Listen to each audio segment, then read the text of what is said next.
let's get started. Let me started. formally introduce you to the group that have joined here in the Town Hall for the HR Tech Alliance's weekly Town Hall. Thanks everybody for coming. I'm thrilled to have Solange, Charas back speaking to our groups, and certainly excited to hear more about the book that you co-authored, Humanizing Human Capital, and launching in literally what, not 10 days, 15 days? Yeah, it's actually going to be dropping in bookstores and through all the wherever you buy your books, either in person or online, on the 13th in 4 days. So, and if you like audio, if you like to listen to your books, you can already get the audio version. If you go to Amazon, they've got a link there, and you can get it now. So it's in audiobooks? Yeah, it's in audiobooks. We had we picked a woman with a very nice voice. So 8 hours of listening to somebody. Unless you do what I do, I set the speed for 2 times. So yeah, that's how I listen to podcasts as well. It's 1.7 is my comprehension level. So that's remarkable. I've never heard anybody listening it twice. Yeah.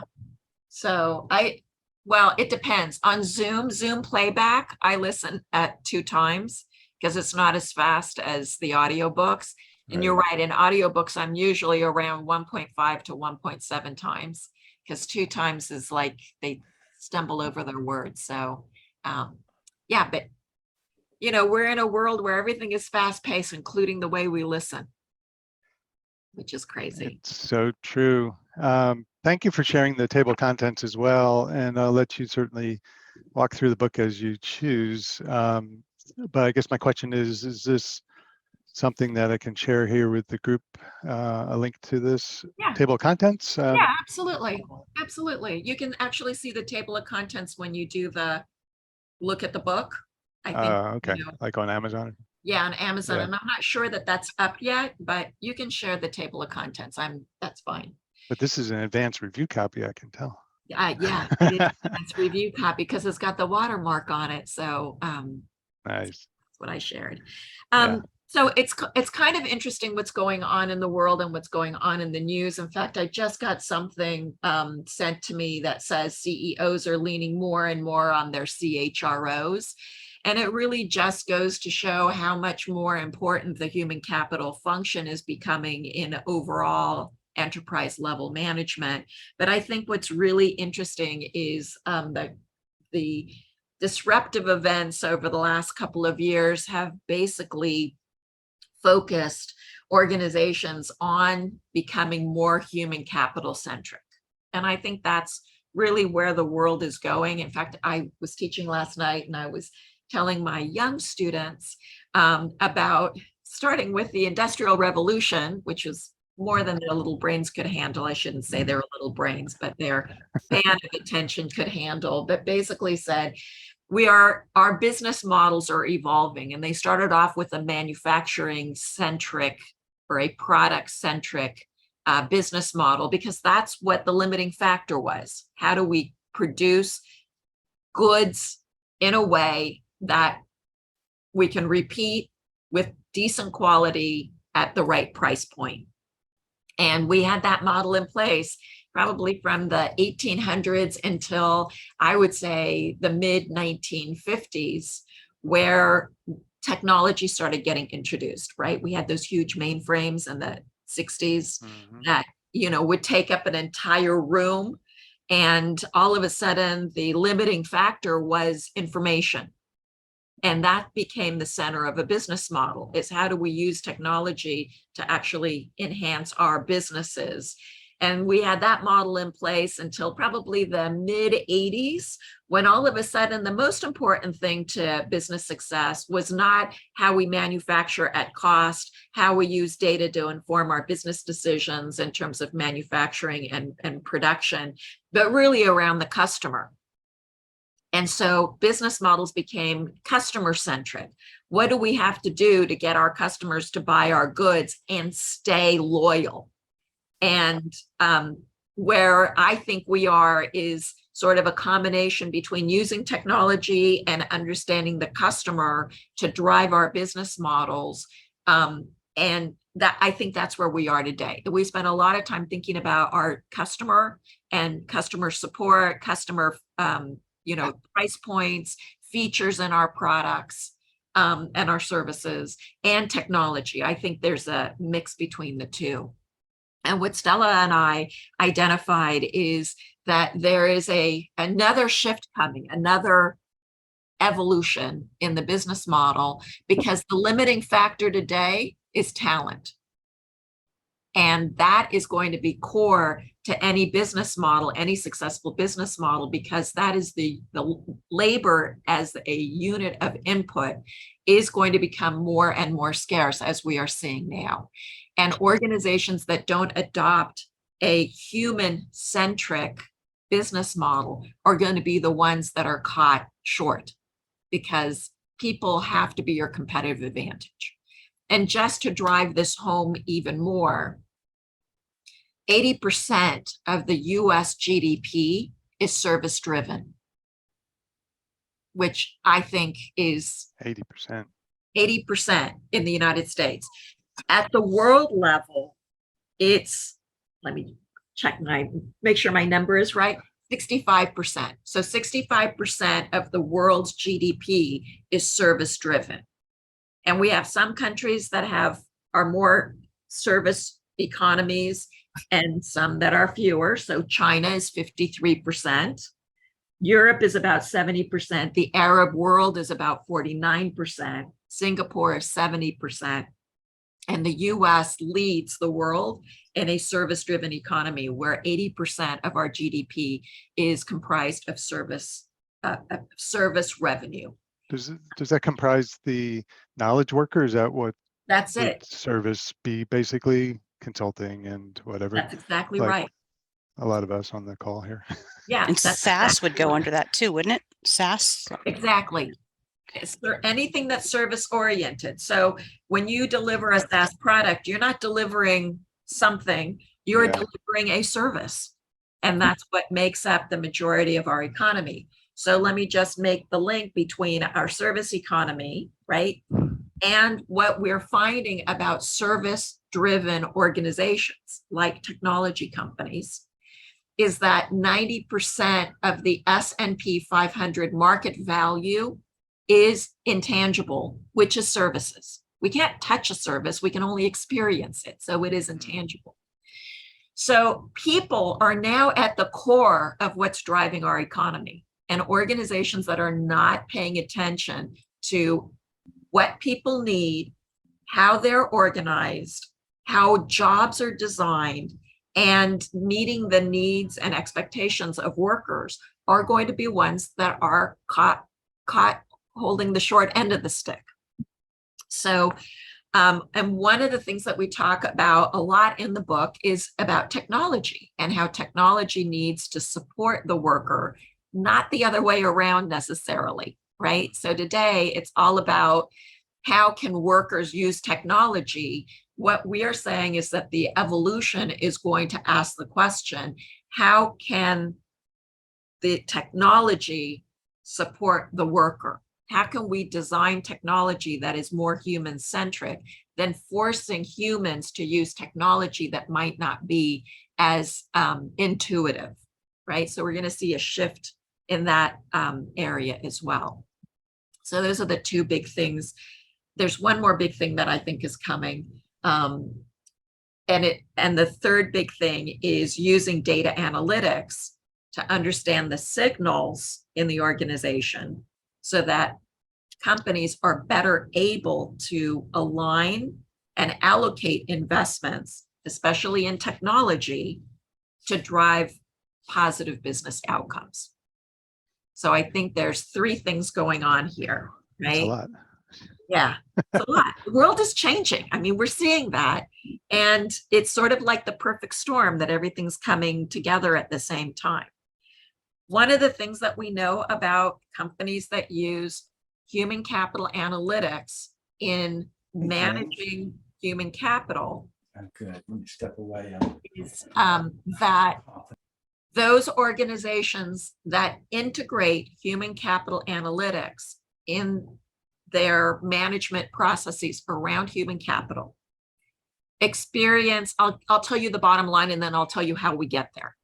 They have 25% higher profitability than organizations that don't pay attention to human capital analytics, that just run HR in the traditional, and I don't want to go so far as to say personnel approach, but in a more traditional approach where it's all standardized, one set of policies, one set of programs, and we force our employees to find value in that. So that traditional way of running human capital is actually detracting from an organization's ability to optimize their profitability performance. And so I said, I'm going to work backwards. So the headline is, if you embrace human capital analytics and you integrate it into your business processes and in your decision-making, you will experience 25% higher profits than if you don't. And we know that because efficiencies are higher.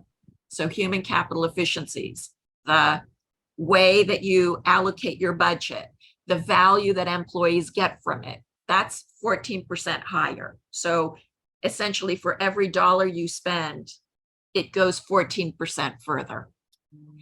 And the top line is human capital return on investment. So what we want to measure as an economic indicator, and this is what we build in the book, is human capital return on investment. So for every dollar you invest in people, what is that return? And that's what's critical, because in a service economy where 90% of our value comes from intangibles and employees are considered no longer a sunk cost, right? What we spend on employees is a sunk cost. The SEC has said that what we spend on people is actually an investment in an intangible asset. And when you classify employees as an intangible asset, it naturally follows that if we're investing in an asset, we want to measure some return on that investment. And what our research shows is organizations that integrate human capital analytics to inform their business decisions have HCROI that's almost 3 times higher. Their return on investment is almost 3 times higher than organizations that just run their HR departments without using data to inform their decisions. 270% is the number. So let me tell you what that looked like in our research. And you guys can understand this because you're all business people, right? So you're investing in your own businesses. And even if you're not business people, you're investing in your own lives, right? You buy property, you make investments in the stock market, right? This is like everyday thinking. Organizations that don't use human capital analytics or follow that human-centric approach that we talk about typically have, well, the companies that we surveyed, and so let me give you like some context. We had 100 companies participate in our survey. About half of them used human capital analytics to run their businesses. The other half did not. The ones that did not had an HCROI of about $7.25. So for every dollar they invest in human capital programs, salary, training and development, mobility, performance management, succession planning, right? All the HR programs, they had $7.25 of profit for every dollar that they invested in people, right? That's pretty high, to tell you the truth. Yeah. So, you know, if I said to you, give me $1, I'll give you $7.25 back at the end of the year, you'd think that's pretty good. Yeah. Organizations that invested in human capital analytics and used it to inform their decisions had HCROI of $19.25. So if I'm going to give you 2 investment options, one is going to give you $7.25, and the other is going to give you $19.75 back, which one would you take? Right. That's a no-brainer, right? And that's the value that organizations can accrue, experience, if they change the way they think about human capital.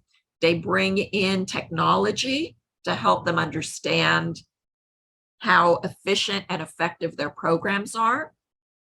And for consultants, and this is the good thing, and this is where I do some of my work, more and more of my work actually, is helping consultants or helping technology companies that have a product calculate the ROI of their own offering.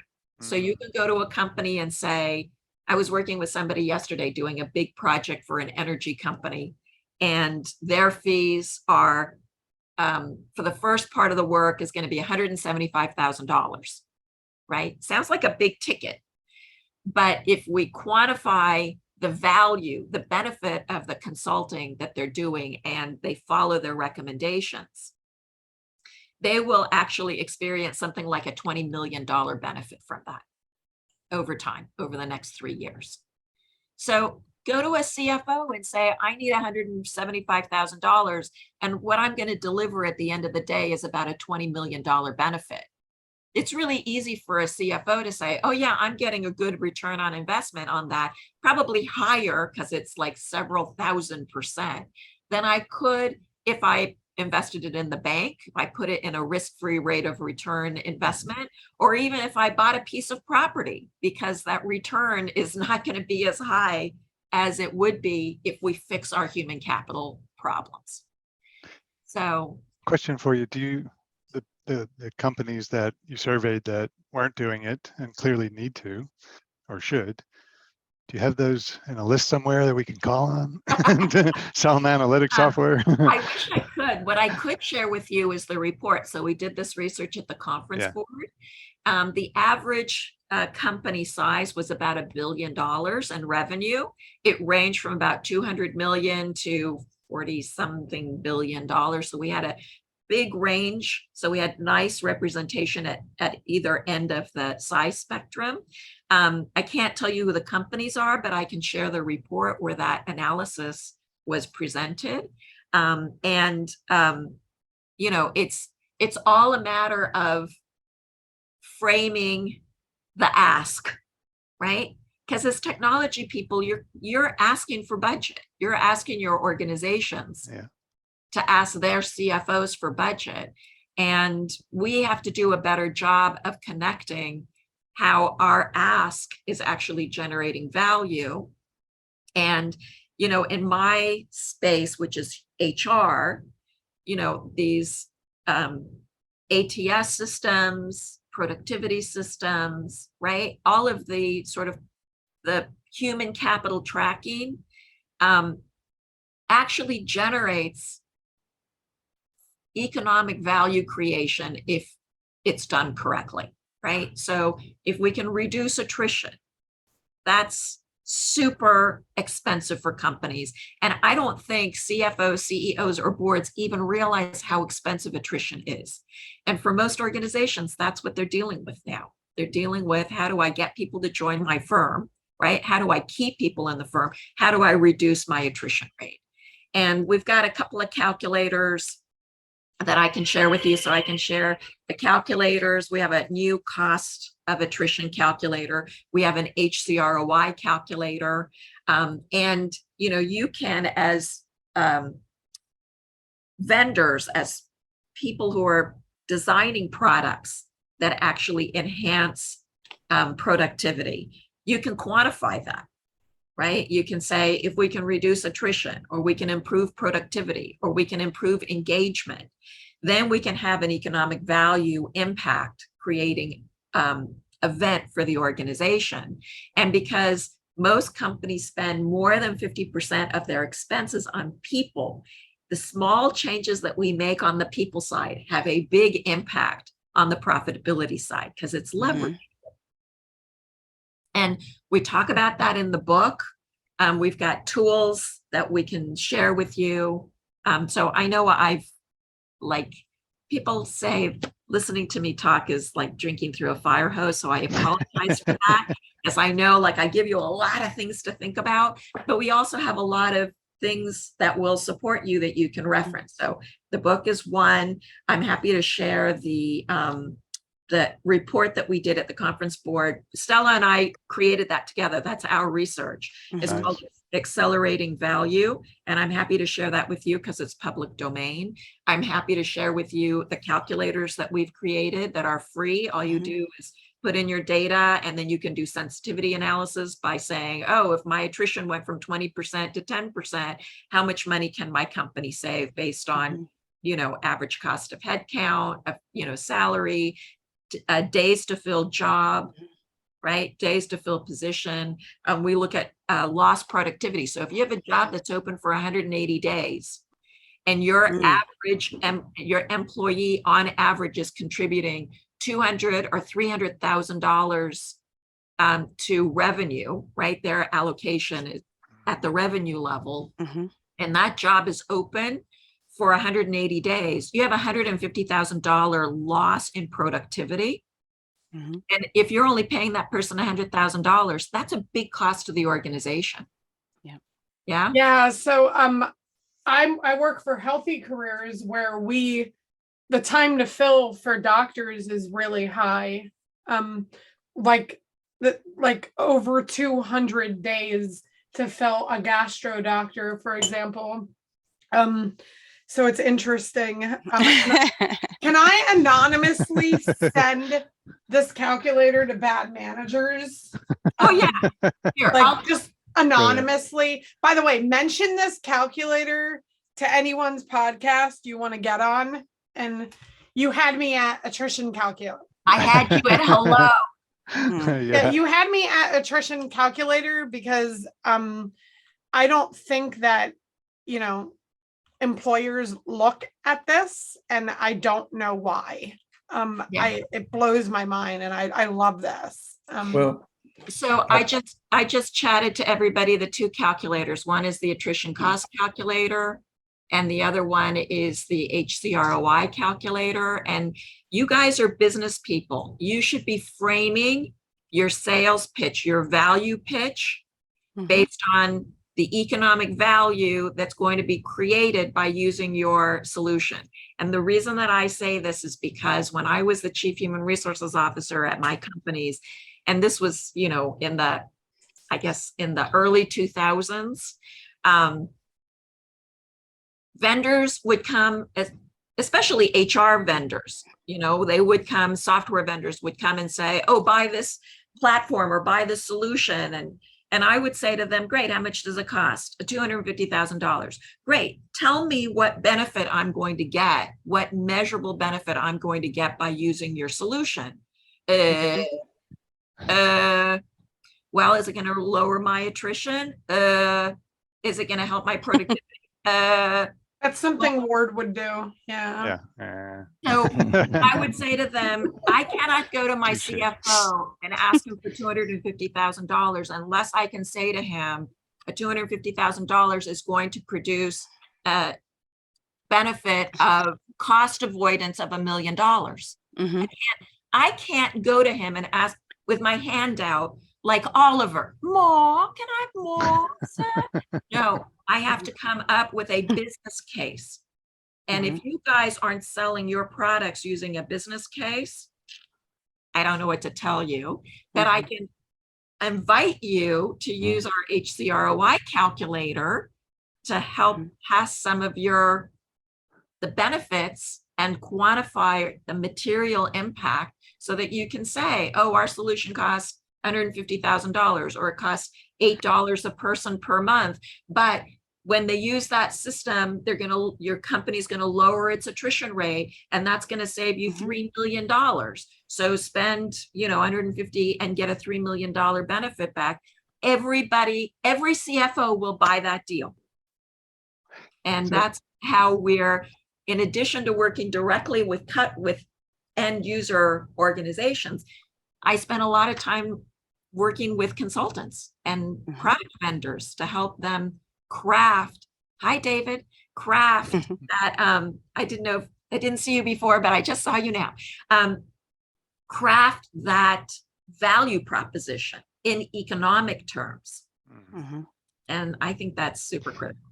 And of course, that's what we talk about in the book, is how to quantify the material impact of all of your HR programs individually and in the aggregate, and really reframing. So we actually look at HR through the employee journey versus through the corporation. Stella's coming through there for reframing. I heard it. Reframing, yes. Hi, Stella. So back to the book for a second. You just mentioned earlier that there's like these 3 areas that companies really should be doing. Do you, in the book, or could you share any stories now? Are there companies that have achieved that, or are close, where they could be modeled after in some way, or is everybody still trying? They're a long way off. So, and I'm dropping into the chat the Accelerating Value Conference Board report. So I've basically given you everything I said I was going to give you. Okay, thank you. All right, thanks for coming. We'll get to the news now. Oh, my utility is over now, right? Yeah. Got the goodies. Yeah. So the way that we think about data analytics, both Stella and I, we do talk about it in the book. And Katrina, I see your hand is up. So do you want me to finish this thought, or you want me Go ahead. Okay. Yeah. We look at data analytics and the utility of data analytics at 4 levels. And we didn't come up with this. This is, McKinsey, Gartner, is descriptive analytics, which basically answers the question, what happened? What happened? I lost people. I couldn't recruit people. I didn't promote people. I lost my bench strength, right? Just what happened? And that's really easy. It's just averaging data over time.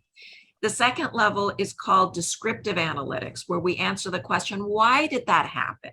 So now we have to start combining things. We have to look at things like attrition rate and maybe employee demographics, or is our attrition mostly women, or is our attrition mostly coming from one part of the organization?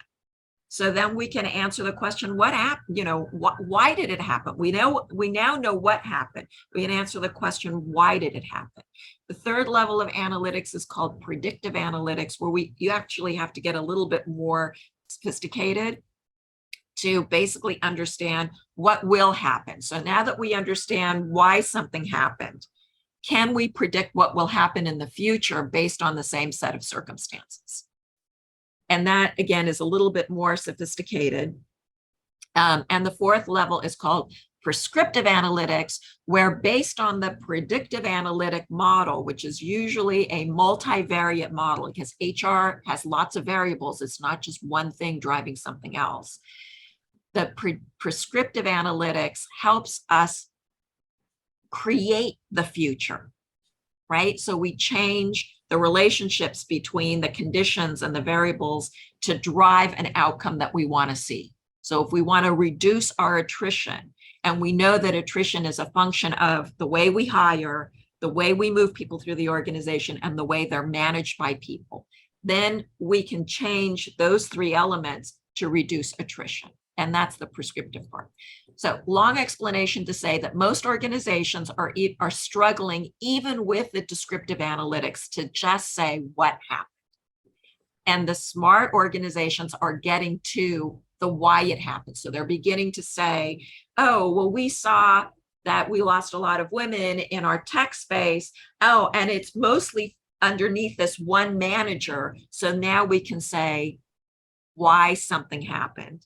And then we can say, oh, if we want to fix the problem in the future, we either have to teach that manager how to be a better manager, or we have to not give that manager women, right? And it gives us insight into the root cause so that we can solve the problem instead of just putting a Band-Aid on it. I'm not, this is Larry. I've not listened to the book, but I would assume you have something in about democratization of data and maybe unstructured data. So yes. My main client is a group that looks at that 95% of data that is never looked at in HR. Okay. And they've been doing it for 4 of the top 5 banks for decades. So I'm bringing that group into HR. So Yeah. address that. What are your thoughts? Yeah. HR is probably the function in the organization that has the richest data that is completely unused and underused. And I think that's a function of 2 things. One is HR people are not data people. In fact, HR people say to me, if I wanted to do math, I wouldn't go into HR. So we have some resistance and pushback in this analytics arena by HR people. The second reason that I think we don't have a lot of data analytics or even a push or a drive or that compelling argument to understand data is because the financial people in the organization view HR as this dark room that they don't understand, and it's all behavioral, and I can't predict it. Unlike when I put money in an investment, I can predict the return on that, or I can predict the error rate in a manufacturing line. People are super unpredictable, and the financial people and the financial planners don't understand that you can actually quantify human capital impact and actually look at behavioral economics to understand how behaviors drive outcomes. And it's in their blind spot. So just like math is in an HR person's blind spot, behavioral issues are in the CFO or the financial people's blind spot, and they don't talk to each other. And I think that HR has so much potential in terms of data analytics that, and it's just picking off the low-hanging fruit. So Larry, working with an organization that doesn't use 95% of its data to inform its HR decision-making is ripe for the picking. Well, and so there's a movement towards that. Now, one of the elements you mentioned about, you gave us those, of course, wonderful calculators. I assume that you have much deeper tools that you can use. Yes. And there's an actual assignment, and my tool, just ballparking it, and the group that I have a meeting with at the top of the hour, and we've been working on this project for a couple of years. If I can increase by 60 days the amount of time their frontline workers stay on the job, it's worth $250 million to them just in service revenues for my client. Brilliant. Brilliant. So the calculators that I sent you are branded, they say HC Moneyball. Right. So, Stella has her company called Reframe Work, the consulting firm. I have a company called HC Moneyball, which is actually a technology platform that instantly calculates human capital metrics and does it, as Katrina says, on a larger scale. So we look at aggregate data. We don't take in individual data points. It's all aggregate data. But what our platform does is it helps calculate those human capital analytics metrics that you need to inform your consulting. And it also correlates it to corporate financial performance. So Larry, you gave a perfect example that said, if they could keep people on the job for 60 days, it's worth $3 billion. How much are you willing to pay to extend the tenure of your frontline employee by 60 days? And I'd say it's some place between 0 and whatever $3 billion that you said. And probably you could solve the problem with $500,000 and you still have a net benefit of $2.5 billion, right? Yeah. And that's the return on that $250 or that $500,000. That's what we're trying to get CEOs and CFOs and boards and investors to understand. And Katrina, I stepped over you and took Larry's question because he wasn't polite enough to raise his hand. So sorry. You see what happens? The squeaky wheel gets the attention instead of the person that follows the rules.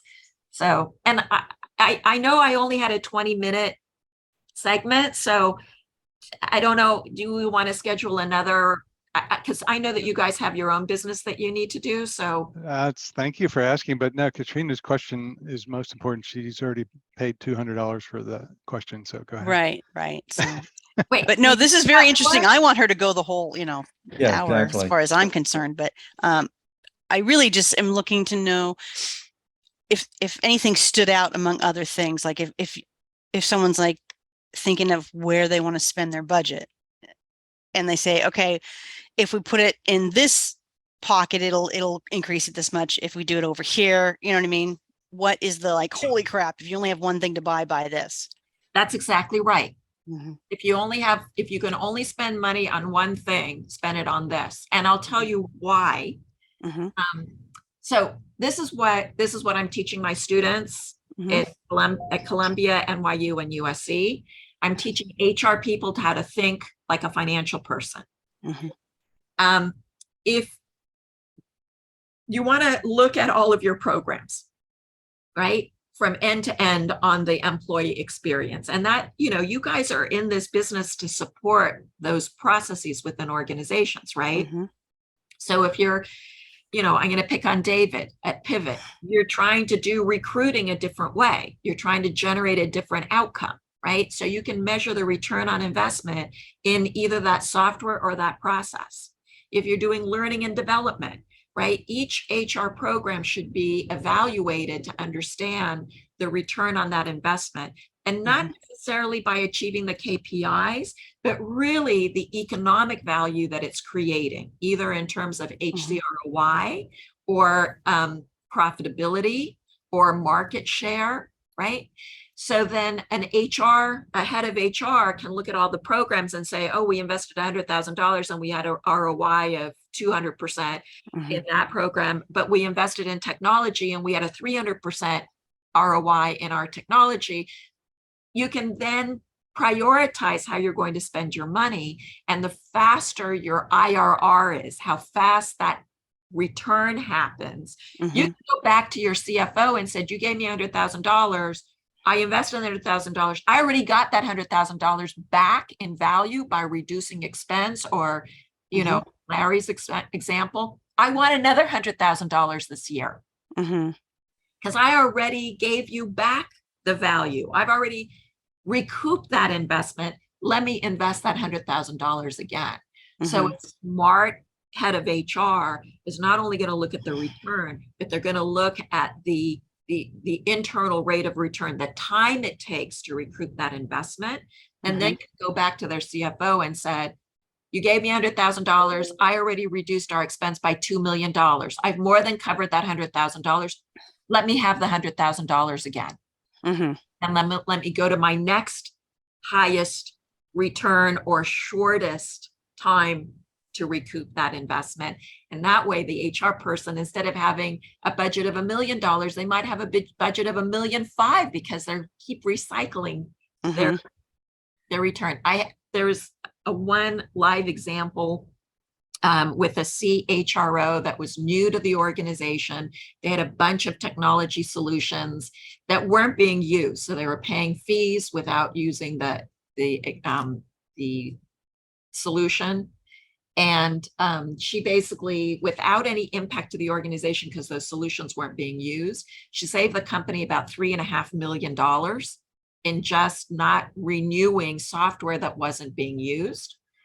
And basically said to the CFO, can I have in my budget all of my avoided cost?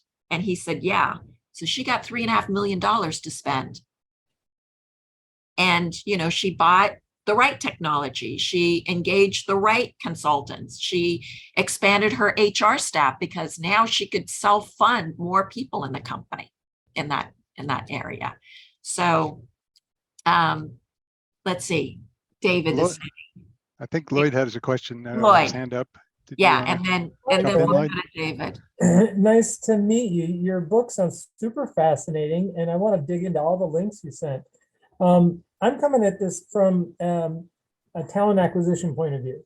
So I'm creating a platform that takes the unstructured processes that are in, or information that's in a resume or a job description, and makes it structured. That being said, where my mind is going with your talk is about salary and recruitment, because I can't tell clearly enough in your calculator that if you're saying increase salary, are you advocating for people to be a leader for a salary, to decrease the time to fill and then to decrease your attrition, because that'll lower margins, I would think, but you're saying it won't lower margins. So another way to phrase it, and to give you a cheap oversimplified story, is the evolution of salaries and professional athletes from the 70s through today went through the roof. Yeah, and so I'm like, well, shouldn't that be happening in all of society, that the talent is rewarded more for the operations, the same as a star XYZ athlete? I don't know. If you're willing to spend $25 for a hot dog, then go ahead. Right? So the salaries went up, but the cost to the consumer also went up. Season tickets, any seat that you buy to any sports event is 3-4 times more than it was in the 70s. And everything else that the club owner makes in that experience has also covered. I mean, they had to, right? They had to spend more money to get talent, so that they had to pass that cost along to the consumer. And not really. I think that they're making their money on the equity, right? They're kind of breaking even on operations, but they make a lot of money on the appreciation of ownership. Whereas the talent is just talent, they're not owners. And I'm wondering about, like, what I see in talent acquisition is that businesses are like dinosaurs. They are not adapting to this idea that talent is valuable. They're like, no, I'm used to paying this for that, and I'm going to keep paying you. And then I'm in talent acquisition, so they look at me like, you go find that person. And all I'm doing now is I've evolved into turning around data, saying, look, here's 10 profiles. They want this.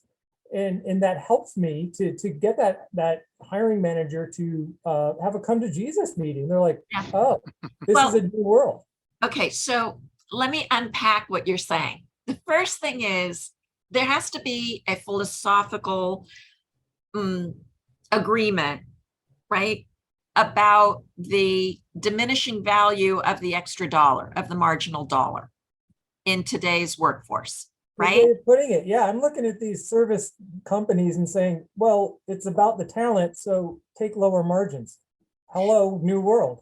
Either that or deliver value in a different way. So what we know, and I don't like to speak in generalizations, although that's what I've been doing, is the Gen Zs and the millennials are not really motivated so much by money as by experience, as by the ability to be developed, have promotional opportunities, and have purpose and impact. And, if you look at Daniel Pink's work, he says, pay people enough to take pay as an issue off the table, and then provide people the opportunity to experience autonomy, mastery, and purpose. And then you get people motivated and loyal because you're actually giving them, you're delivering intrinsic value instead of extrinsic value. So you have to come to an agreement about what, and it has to match your pay philosophy. So if you're Google and you say we're going to pay people competitively, what is that? Is that 51st percentile, the 52nd percentile, the 75th percentile? So you're right in that you need to integrate these decisions into a more comprehensive or a rigorous business model, because it might cost you margin. Or in Larry's case, you might find that improving pay by 20% to extend that tenure by 60 days, right? That 20% of pay isn't going to be anywhere near the 30 million, 30 billion, 3 billion, whatever. What was the number, Larry? Right? So you have to understand, if I raise pay here, is it going to have an impact? Is it going to generate the outcome that I want, that 60 days? Or is it not going to have an impact? And I have to figure out how to deliver value in a different way that may not cost as much, but may force the organization to reframe, thank you, Stella, to reframe the way they think about that social contract between the employee and the employer. Yeah, absolutely. I think one of the trade-offs that people are starting to make post-COVID is remote work. I still have clients that are like, no, we want people in the office. And I view my role as not actually filling that, as like saying, okay, let's see what the market says. Let's see what the market says. Data that says, okay, well, you want people in the office, you have to make these trade-offs for experience or pay, but millennials in particular want to have the ability to control their work schedule. They value that highly. They'll take less pay if they can get that. And so here's the problem. The problem is companies don't want to lose control. Right. That's kind of what I'm getting at. It's like there's this cultural thing. And that's why I'm wondering like about the adoption of what you're saying, because I'm totally in agreement with what you're saying. But my personal experience is like the managers who write the checks are like, they're stuck in, they came to power in like this, they came about in the 70s and 80s, and they're like, no, we don't do it that way. Yeah, because there's a disconnect between how human capital management and human capital performance is actually funding their bonuses. And when you can show them that if you let employees have a little bit more freedom, if you deliver value instead of delivering pay, it might cost you a couple of percentage points more in terms of, you might have to raise your HR budget by 8%, but it may generate 25% more in profitability. And if your bonus is based on company's profitability, all of a sudden I see how it impacts me. So it stops being a control issue and it starts being a win-win. Employees win, I win. That company wins, or it's a win-win-win. And that's what's missing. What's missing is the math. And that's why we created these calculators to make the math easy. So Lloyd, if you worked with your client and you said, if you adopted a more relaxed policy on hybrid work, right? So you let people work from home 2 days a week, right? Then I think that not only can I shorten the time to fill that job from 90 days to 45 days, right? But I could probably drop your attrition rate because people are going to be happier. And you go on the calculator, you put in the current numbers, then you put in the adjusted numbers. Oh, 2% less in attrition annually, and I'm filling the job in 45 instead of 90 days. And the calculator with no other changes. You're not changing salary, you're not changing headcount. You can show them. That'll save you $3 million or $30 million in cost, and it'll improve your productivity by whatever, right? And then you can say, listen, a small change, if you get, if your culture was a little different, I think I can fill those jobs faster. And filling the jobs faster means less productivity loss, right? And that has a cost to it. Solange, you know that, and you're probably very familiar, the metric in finance, DSO, right? Yeah. There's the human version of DSO, right? Yeah. Right. Every day that you go unfilled, every day that you go uncollected on the receivables has a cost, a value to the business, right? I did this project with an accounting firm. They had a manager in one of their divisions, the head of the division, that was churning out, he was chewing through people. So his attrition rate was like 30 or 40%, which was twice as much as the attrition rate anywhere else. But they said, oh, he has a book of business that's like $7 million, and we don't want to upset that.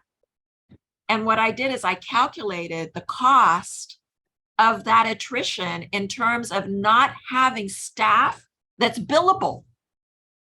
Right? He had half as many billable days as anybody else. And what I showed management was, if you solved him as a problem, you would double, that would be a $14 million portfolio, because you cannot bill revenue without having people performing the work. And that's your limiting factor, are the people, because he's chewing through them and you have half the staff you should there. That means half the revenue you should be creating with those billable hours. And they finally figured it out. They finally said, oh my God, he could be producing twice as much. I said, yeah. Fascinating. Dr. Charas, we are out of time, but it's been a fast 55 minutes, and thank you for that. It's very engaging. Thanks everybody for your questions, and thanks for sharing the link to the book. Lloyd, I think you shared that, and we can get the audio book. I'm thinking maybe my trip back tonight will be a good listen. But yeah, any closing comments or just, thoughts about you want to share before we wrap? Just connect with me on LinkedIn.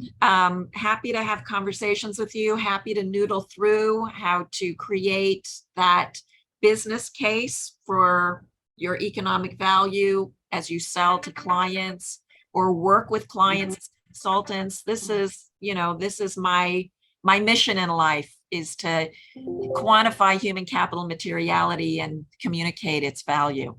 So please. Can you connect with me? I don't have any left. What do you mean you No don't invites left? She spent all her invites. Oh, really? Okay.